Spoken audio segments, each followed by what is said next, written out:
গত পরশু আমি মার্কেট গিয়েছিলাম একটু কেনাকাটা করার জন্য। আমার ৩টা মেয়ে আছে, তাদের জন্য কেনাকাটা করব। এই জন্য গত পরশু প্রচুর বৃষ্টি ছিল, আর বৃষ্টির পরে ৩টার দিকে রোদ উঠেছিল। আমি সেই সময়টাই মার্কেটে গিয়েছিলাম, যেহেতু আমার ছোট বাচ্চা, যাতে ভিড় না থাকে এজন্যই আমি ওই টাইমে গিয়েছিলাম। ফার্স্টে মার্কেটে ঢুকেই আমি ক্যাশ আউট করে নিয়েছি, যেহেতু মার্কেটে এসেছি অবশ্যই টাকার দরকার আছে, টাকা ছাড়া তো মার্কেট করতে পারবো না। তারপর চলে আসলাম দোকানে। আমি সবসময় বাচ্চাদের কাপড় কেনাকাটা করি কুড়িগ্রামের সুপার মার্কেটের চয়েস ফ্যাশন অথবা কেএফসি থেকে। এই দুইটা জায়গা থেকে কিনলে আমার সব থেকে বেশি ভালো লাগে, আর এখানে অনেক রিজনেবল প্রাইসে ভালো কিছু পাওয়া যায় আমার পছন্দের মতো আর কি, যেমনটা আমি পছন্দ করি।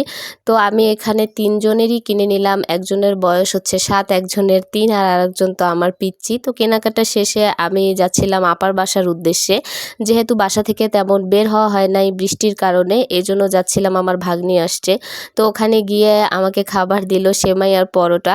তো খেয়ে আমরা 3জন একটু আড্ডা দিব, ওখানে আড্ডাটা দেওয়ার পরে বাসায় আসবো। তো নেক্সটে দেখা হবে তোমাদের সঙ্গে, টাটা।